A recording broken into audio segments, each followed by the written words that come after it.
Hello, my name is Stephen Jones, and this is my homiletics video for preaching special occasion sermons. As you can see, I'm dressed like a funeral. I literally just finished preaching a funeral about 30 minutes ago. And I initially had thought about just sharing that sermon or even recording it, but I didn't for a couple of reasons. One, I don't know, it wasn't 3 points. And so my funeral sermon was a few more points than that, but I didn't feel like rewriting it. But also, as you probably have noticed, I'm not good at speaking to a camera. And part of it's because I look at people when I preach, and I preach to real people. And so this feels performative to me. I don't see anybody. And I just didn't feel sincere preaching a funeral sermon to a camera. And so I have the attire, but hopefully this will be. The title of this sermon is Handling Hardships, and it's a little bit of a survey of 2 Corinthians. The premise is, the intro is, I tell a joke about how I'm a member of several secret societies. One of them is Everything's a Taco. I can turn anything to a taco. One of them is, I forget the other one is, and the third one is, we can make this in one trip. And that I'm the guy who tries to carry all the groceries in at one time with all my fingers having all the bags. And I say, that's the point of that is, it's only possible when you're traveling short distances.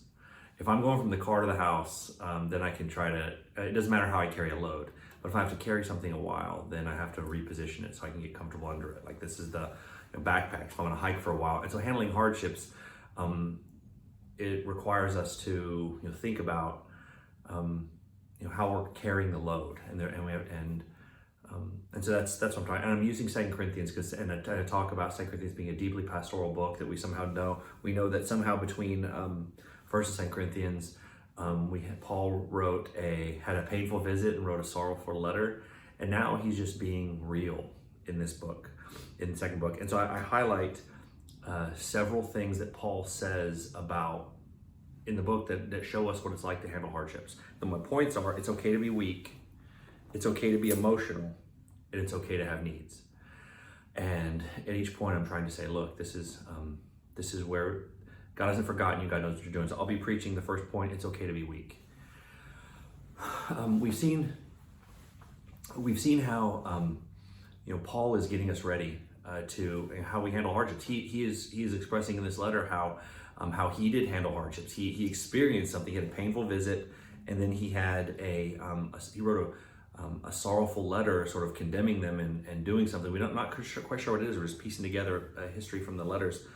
And but then he in this he shows his heart and shows us how we can act similarly. And the first thing I want us to realize is it's okay to be weak. The first step in handling hardships is admitting our weakness. This is a problem that most people in America struggle with, men especially. We live in an independent society where we're supposed to have what it takes. In fact, I've heard churches who tell people the lie: you have what it takes. There's a phrase that goes around in Christian communities that is literally false, and it's God will never give you more than you can handle. It's the distortion of a verse where Paul writes that you will never be tempted beyond what you can bear, but God will always provide an out. But that doesn't mean God will give you more than you can handle. In fact, Paul says specifically to the opposite. In one of my favorite passages in that Paul writes, it comes in 2 Corinthians 1 verses 8 and 9, where Paul says, "For we do not want you to be unaware, brethren, about our affliction which came to us in Asia, that we were burdened excessively beyond our strength, so that we despaired even of life. Indeed, we had the sentence of death within ourselves, so that we would not trust in ourselves, but in God who raises the dead." See, right there, Paul is saying it's okay to be weak. In fact, God frequently moves us into positions where we have to acknowledge our weakness. Not because he's trying to shame us or bully us or marginalize us or crush us, but because he's trying to make us realize our dependence upon him.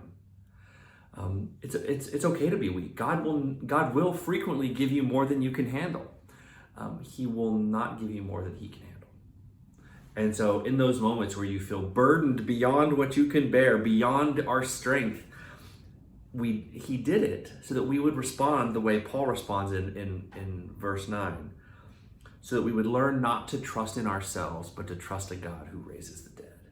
There's so much profound in in that verse that it's important for us to rest in the fact that it's okay to be weak. That's not the only place God wants us to find our strength. He tells Joshua from the beginning of Scripture, be strong and courageous, but realize that strength comes from the fact that God is with us. Right? Isaiah 41:10, I will strengthen you and help you. I will uphold you with my righteous right arm. Right? We need the strength. We need strength. We need to work hard. We need to be courageous. But that strength ultimately comes from when we depend upon God. We only find the appropriate strength that will last forever when we do that. Because it helps us remember who we really are.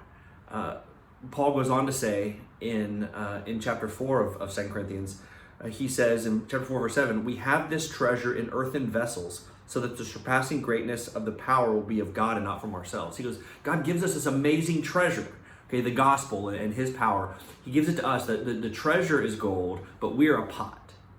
Okay, the value doesn't come from the thing that it's carrying the thing. It comes from what's inside. God says, you're the pot, the gospel's the gold. And we have to rest in that fact, realizing that we're not just a pot, we're not even a strong box, we're an earthen vessel, a clay pot. In the ancient world, the way they would ship things, they didn't have shipping containers and all that stuff. The way they would ship things was in terracotta pots. And in fact, they would lay them on their sides. They're called amphorae. In fact, if you go to the city of Rome today, Rome is known for being a city of 7 hills. Well, there's actually an 8th hill. You can visit it to this day. It's called Mons Testacius. And Testacius is a Latin word that means potsherd. Because what people would do is boats would come to the port of Rome, Ostia, unload their wares on river-going vessels in these clay pots, and they would take them upriver to Rome. And there at these warehouses, they would unload them. And as they were unloading these pots, they would break them. They'd break them to get what was inside, because the pot didn't matter, what was inside mattered. And to this day, there is this mountain of broken potsherds. Okay, you can go in. They've dug restaurants and things like that, tunnels and things that you can go see to this day, because that's the picture. You are a clay pot, and in you is the treasure. The pot doesn't matter, and so learning to value the treasure more than the pot, but it starts realizing that it's okay to be weak, because you're not the show, you're not the source. It comes from someplace else. And Paul makes this most emphatic in a passage that we all know very well. Okay, it's a common passage that people sometimes point to. In chapter 12 of 2 Corinthians, starting in verse 7, he's talking about, he says, because of the surpassing greatness of the revelations, for this reason, to keep me from exalting myself, there was given to me a thorn in the flesh, a messenger of Satan to torment me, to keep me from exalting myself. Concerning this, I implored the Lord 3 times that it might leave me. And he said to me, my grace is sufficient for you, for power is perfected in weakness. Most gladly, therefore, I would rather boast about my weakness, so that the power of Christ may dwell in me. Therefore, I am well content with weakness, with insults, with distress, with persecution, with difficulties, for Christ's sake. For when I am weak, then I am strong. There's the answer. It's okay to be weak. God moves us into periods where we have to acknowledge our weakness. And the reason he does so is not so he can shame us, but so that we can realize that when we're weak, he's strong. This is a powerful picture of people have wondered what Paul's thorn in the flesh was. People have wondered, why he didn't tell us. The point is, that's not the point. It was something that was central to him. It was a messenger of Satan. It told him lies. Some people think it might have been a sin. People might have thought it might have been a weakness. And whatever it was a way in which Satan whispered into Paul's ear and said, you're not enough, you'll never be enough, and you're worthless and you're useless to God. And Paul cried out to God, take it away from me. And God said no. God said no. It's a symbol of the fact that sometimes God gives us weakness as a symbol of his strength. One of the most powerful pictures comes from Genesis 25, when Jacob's wrestling with God at the Jabbok River. Before confronting Esau, he goes to meet, he wrestles with an angel of the Lord. He wrestles with the Lord, and he holds on and struggles with him till dawn. And the angel says, leave me. And he goes, let go of me. And Jacob goes, not until you bless me. And first the angel says, tell me your name. See, Jacob had stolen a blessing by lying about who he was. So he has to admit who he was. And then he dislocates Jacob's hip. And it says that Jacob walked for the rest of his life with a limp because of that moment, as a symbol of God's blessing. That's a powerful picture of who you and I are before God. God sometimes moves us into places of weakness, not so that we can not be useful to him, but so that we can discover true usefulness to him. When we are weak, he is strong. Jacob walked with a limp for the rest of his life as a symbol, not of God's curse, but of his blessing. I don't know what weakness you're struggling with now, what weakness you hope no one ever finds out, what ways in which you don't feel good enough, and the ways in which you have a messenger of Satan telling you lies about your usefulness and fitfulness for use in the kingdom. The most important thing you can realize in the midst of handling hardship is you don't have to have it all together. You don't have to have what it takes. You don't have to have strength. God sometimes moves us into these places so that we can learn to trust him who does. I heard somebody say one time, it's okay if you fall apart. Tacos fall apart, and we love them anyway.